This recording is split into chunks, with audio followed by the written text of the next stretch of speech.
Hola, este es nuestro primer video de las aplicaciones en la cual hablaremos un poco más de modelos muy particulares y los he escogido porque nos hablan de la naturaleza, de la naturaleza de nuestros modelos y de ciertas propiedades.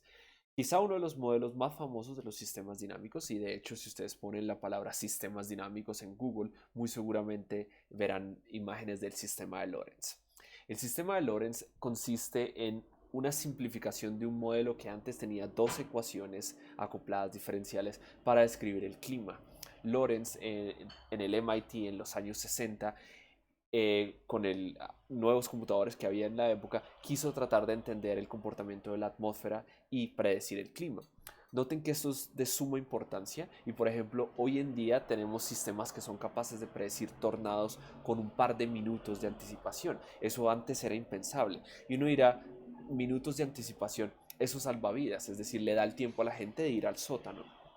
Todas estas ecuaciones resultan bastante complicadas de resolver, pero el sistema de Lorentz que les presentaré a continuación es una simplificación. Entonces entraré un poquito en los detalles, pero recuerden que lo que quiero siempre es que tengan las características generales. Una de las variables que tiene el modelo es X y denota la convección atmosférica. Por convección podemos entender ese procedimiento de intercambio de energía en un fluido. Y será la variación horizontal de la temperatura. Entonces recuerden, queremos ver cómo se comportan estas variables en el tiempo. Este es nuestro sistema dinámico. Entonces esto será, piensen en una ciudad, cómo está cambiando la temperatura de manera horizontal o en mi atmósfera, en el clima que quiero tener. X está relacionado con la tasa de transferencia de calor y energía alrededor de mi atmósfera y z será la variación vertical de la temperatura. Entonces tenemos estas tres variables, es un modelo de solo tres variables descrito por las siguientes tres ecuaciones. Entonces tenemos una ecuación en el cambio del tiempo de esa tasa de convección atmosférica, un dy de t y un dz de t. Y este modelo, que se ve bastante sencillo, es ampliamente estudiado. Tiene tres constantes, entonces tenemos este modelo con tres variables y tres constantes. La primera es el número de Prandtl. Como ven, y es algo que he querido hacer énfasis en este curso, noten que este sistema tiene un nombre, Edward Lorenz.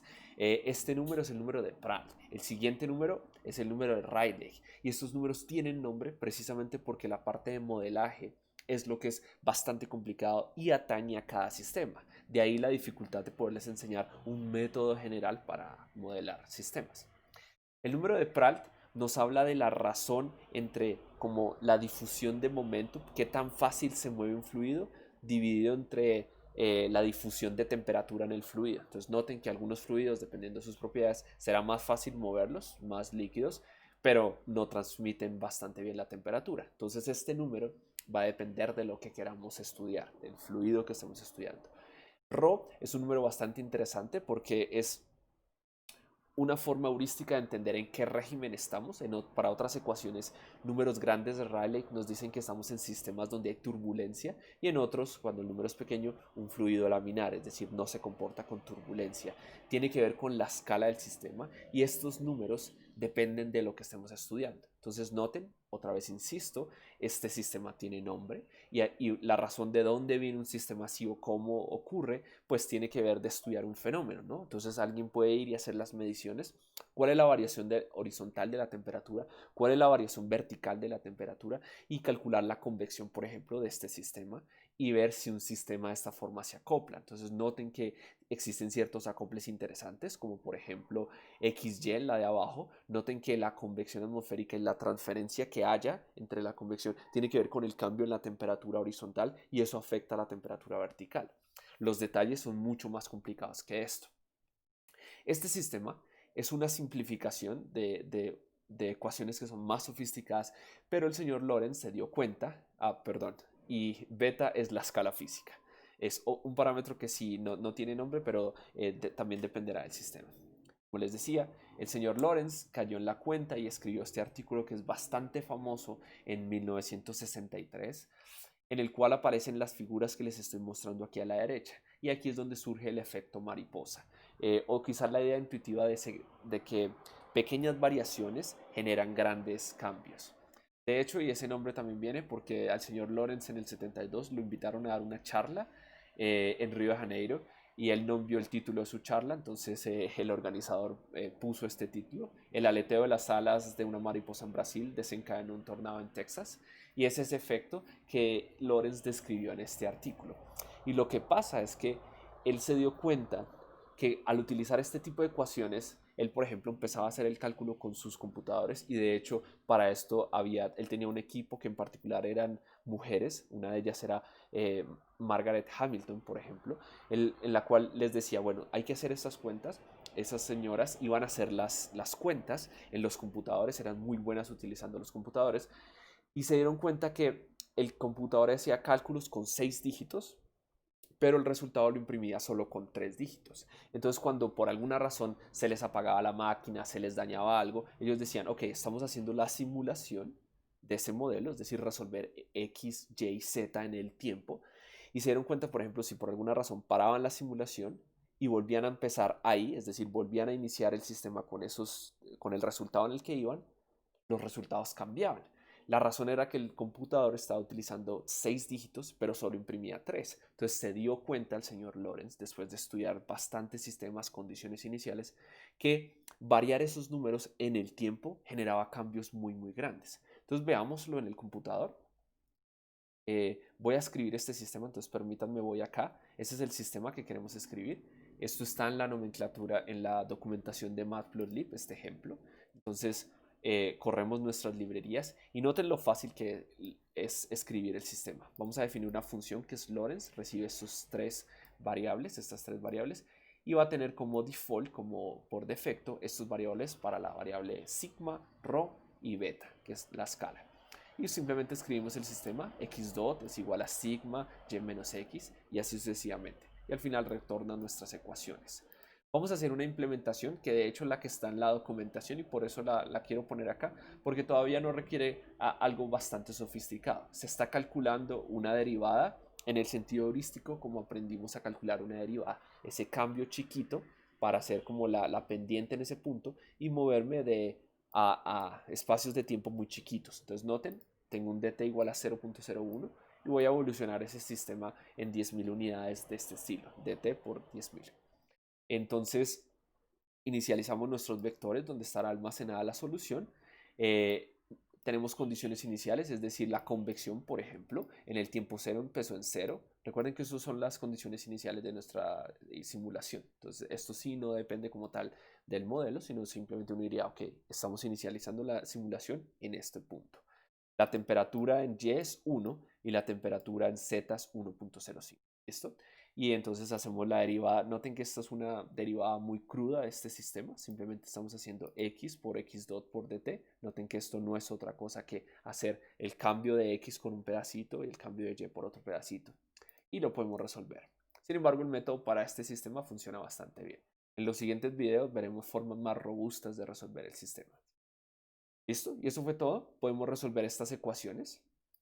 Noten que estábamos avanzando el sistema tal como aparece acá, están esas linealidades, y podemos ver la convección atmosférica en el tiempo. Entonces noten, empezamos con 0 y empieza a elevarse y eventualmente esa convección se volvió 0. Ok. Podemos ver la variación horizontal de la temperatura. Esta también empezó en un lugar y eventualmente oscila alrededor de un cierto número como está acá, perdón, 5. Lo mismo acá pasa y el sistema es como si llegara a un punto en particular, o puede estar oscilando un poquito. Lo mismo pasa para la variación en Z. Ahora, este sistema lo podemos graficar de manera paramétrica en el tiempo, ver las trayectorias en el eje X, Y, Z. Y entonces noten, iniciamos en un punto y el sistema, como lo vimos en cada una de las soluciones, fue evolucionando hasta que llegó a un punto de equilibrio. Entonces uno diría, ok, bajo este sistema, la temperatura en el eje Z llegó a cierto valor y cierto valor. Y uno pensaría, bueno, este no es un buen modelo para el comportamiento atmosférico, ¿no? Porque pues sabemos que la temperatura no llega a un número constante. Entonces uno diría, bueno, ¿es el modelo malo o simplemente nuestra escogencia de parámetros? Entonces noten que aquí por defecto estaban unos valores bien particulares. Entonces permítanme cambiar este número a un número especial, como por ejemplo 28. Y vuelvo a hacer la simulación. Y noten que ahora ocurre algo bastante interesante, que uno diría, bueno, parece que tiene más que ver con con lo que uno esperaría de un fenómeno atmosférico, fluctuaciones de la temperatura, que pues eso es lo que queremos predecir, y tratar de entender estos mejores modelos. Noten, por ejemplo, que como lo vimos en el módulo anterior, estos son parámetros de un modelo. Yo podría escribir una simulación Monte Carlo dado datos que me digan cómo es la convección atmosférica en el tiempo, cómo es la variación horizontal de la temperatura y la variación vertical. Yo podría encontrar para mi sistema, podría ser mi ciudad, encontrar los mejores sigma, rho y beta que describen los datos. Entonces, en este caso no lo vamos a hacer, estamos asumiendo que los tenemos, ¿no? Pero recuerden, eso dependerá de cada sistema y ustedes ya saben estimar esos parámetros con una técnica muy robusta. Volvemos a correr como estamos acá y noten que las variaciones de la temperatura son, pues, de la convección atmosférica tienen un comportamiento que uno esperaría más para un sistema, ¿no? de una atmósfera que va variando la temperatura. Lo mismo para la variable y, que esta es la variación horizontal de la temperatura. Noten que va de un valor, acá se volvió negativo, teníamos que pensar, por ahora no se preocupen por esa parte porque tampoco tenemos unidades de la temperatura, así que podría tener sentido esto si estamos midiendo esto en Celsius o si lo estamos midiendo en Fahrenheit. Sin embargo, uno sí podría decir, ok, en países donde es muy frío se vuelve menos 10 o 10 y podríamos normalizarlo y entender. Lo mismo con Z, noten. Z no tiene tanto una variación, noten que la variación de la temperatura se mantuvo más bien constante. Y cuando graficamos esto en 3D, esto fue lo que ellos encontraron. Y noten qué bonito, es exactamente este tipo de figuras que estaban acá. Este sistema tiene una particularidad y es que esto se llama un atractor extraño en los sistemas dinámicos. Y es que ustedes inician la simulación, noten el punto acá abajo donde lo inicializamos y el sistema empieza a oscilar alrededor de sus dos puntos críticos. Ustedes también vieron en el adendum del primer módulo, sabemos calcular esos puntos críticos, analíticamente podríamos mirarlos y ver qué propiedades tienen en la estabilidad. Estos puntos son puntos centrales y son atractores extraños. Y lo que pasa es que acá esto se ve caótico y eso es el nacimiento de una nueva teoría, la teoría del caos. Y es que no sabemos qué hace que en el sistema cambie esto y vuelva y cambie y vuelva y cambie y vuelva y cambie. Y lo más interesante es que claramente esta condición no es periódica, es decir, que el sistema evoluciona en estas variables, está primero en una digamos, ala de la mariposa, se mueve la otra y luego se mueve a la otra y nunca se cruzan. Esto puede ir independientemente en el tiempo, todo lo que ustedes quieran evolucionarlo va a rellenar estas alas sin volverse a tocar. Claro, estamos haciendo esto en el computador, es una simulación numérica que tiene una precisión finita, por lo tanto en el computador realmente sí pueden haber errores numéricos que hagan que las soluciones se crucen, pero en principio no deberían cruzarse. Y noten que este sistema que venía de entender un fenómeno físico ya tiene algo más interesante para la matemática y la matemática aplicada, por supuesto, porque ahora nos damos cuenta, ok, este sistema pierde predictibilidad, es decir, que si yo cambio un poquitín la solución o la condición inicial, noten que si por ejemplo empiezo, qué sé yo, en vez de 1 voy a empezar en 5, vuelvo, bueno, eso no es una variación pequeña, pero noten que depende completamente la solución y ya es otro tipo de mariposa. Ahora sí voy a hacer lo que dije hace un momentico, voy a cambiar este 5 por un 5.01 y permítanme, voy a copiar este gráfico y lo vuelvo a pegar acá, solamente para volverlo a tener. Y noten que se nota, incluso a ojo, la diferencia del sistema. Y uno podría ver las trayectorias ya no son las mismas. Entonces, en la tarea ustedes van a jugar con estos parámetros y ver las comparaciones, empezando con dos condiciones iniciales muy chiquitas. Y recuerden, esto está completamente mediado por estos parámetros. No para todos los parámetros esto ocurre. De hecho, si ustedes cambian, qué sé yo, esto a 100, vamos a tener otro tipo de comportamiento. Miren, la solución tiene otro tipo de comportamiento, de hecho no está convergiendo. No es una muy buena escogencia, quizás un 50. Y esto uno puede ver y tratar de entender los parámetros de este modelo. Quizás este se vuelve un poquitico más regular. ¿Noten? Acá sí es posible que se esté intersectando y no tenemos la misma estructura de antes.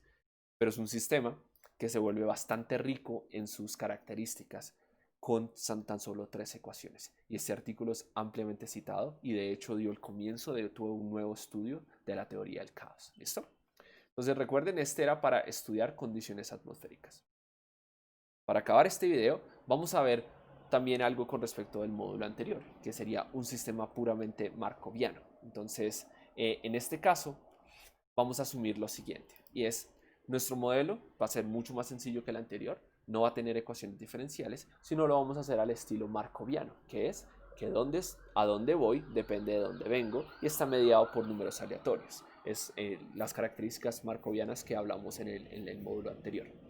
Y vamos a hacer una matriz de transiciones de probabilidad como aparece acá. Entonces vamos a decir, si hoy está soleado, porque recuerden, el clima de mañana depende de lo que está hoy. Y este es un modelo de solo dos estados absolutamente simplificado que tomo del señor Ciaburro. Entonces, si hoy está soleado, mañana podría ser soleado con una probabilidad que vamos a tomar como 0.80. Una probabilidad del 80% de que si hoy es soleado, mañana es soleado. Sin embargo, si hoy es soleado, que mañana sea lluvioso, tiene que sumarme 1, entonces será el 20%. Es un sistema muy sencillo que podemos representar de tres formas. A través de la matriz que está a la izquierda, acá con los números, o de manera interesante con grafos. Noten que este sistema no son ecuaciones diferenciales al estilo de como vimos en las ecuaciones de Lorentz. Tenemos dos estados. Ustedes podrían construir sus modelos atmosféricos o decir, no sé, soleado, lluvioso o nublado, o poner más y tratar de pensar. Noten que otra vez ustedes podrían estimar estas transiciones de probabilidad teniendo datos. Dado un fenómeno en la naturaleza, vengo y pruebo mi modelo. Este puede ser el modelo, en este caso es el modelo del señor Ciaburro. Entonces, miren que lo podemos representar con grafos.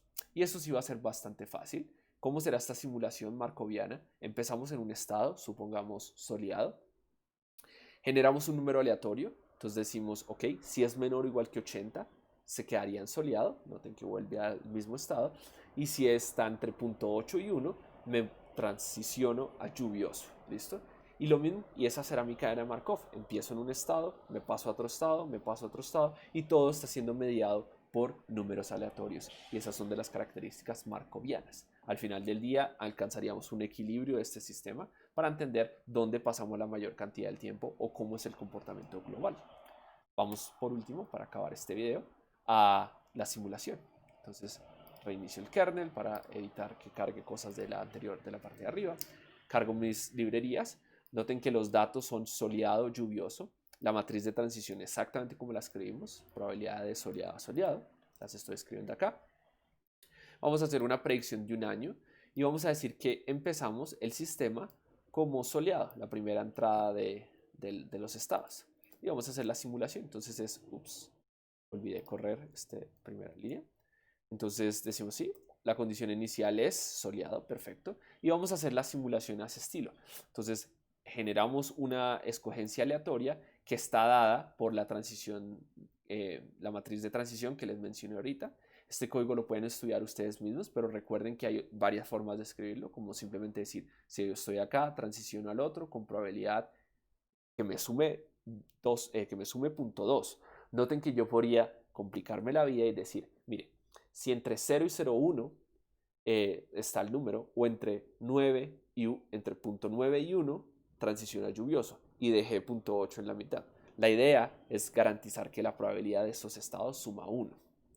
Entonces, esto es lo que está escrito acá en este código y podríamos hacer la simulación, entonces ocurrirá y noten que al final pues tenemos un resultado de cómo sería el tiempo. Entonces, iniciando, acá lo hicimos para 365 días, miren, soleado, soleado, soleado, soleado, transicional lluvioso. Recuerden que esto es lo bonito, está mediado por números aleatorios, que ustedes también ya saben generar. Y podemos ver el comportamiento del clima bajo este modelo. Empezamos en soleado, transicional lluvioso, días de lluvia, luego bastante tiempo soleado. Y pues es interesante ver qué modelo tan sencillo, a través de una construcción puramente markoviana, pues podría reproducir cosas el fenómeno de la naturaleza. Entonces uno podría decir, ok, ustedes pueden hacerlo y decir, para mi ciudad no es 0.8, es 0.76, y entonces ajustar los otros, incluir más nodos y hacer más robusta esta simulación. Recuerden que entre más tiempo pensemos en nuestro modelo, que es la parte difícil, pues más vamos a obtener. Y al final del día también podemos hacer un histograma, final del año en este caso, de ver cómo se comportó. Y noten que de los 365 días, la mayor parte del tiempo, como 280 días, fueron soleados y el resto fueron lluviosos. Recuerden, este ejemplo fue tomado completamente de este libro de El señor Ciaburro, donde también encontrarán otras aplicaciones y quizás modificaciones al código. ¿Listo? Entonces, en este video hemos visto dos maneras de predecir el clima, un problema interesante y de hecho, como comencé el video, podría salvar vidas. Puede ser a través de ecuaciones diferenciales, como vimos acá. Realmente esta es una simplificación, es decir, que si quisiéramos simular el clima y como ocurre hoy en día, son ecuaciones mucho más complicadas, en derivadas parciales, en el cual hay que tener en cuenta muchas más variables. Pero esta es una pequeña simplificación, un abrebocas. Y luego vimos un ejemplo que no es en ecuaciones diferenciales, sino utiliza transiciones de probabilidad, que también podría darnos información interesante sobre el sistema. Vamos después en los siguientes videos a ver más aplicaciones de otros sistemas. Gracias.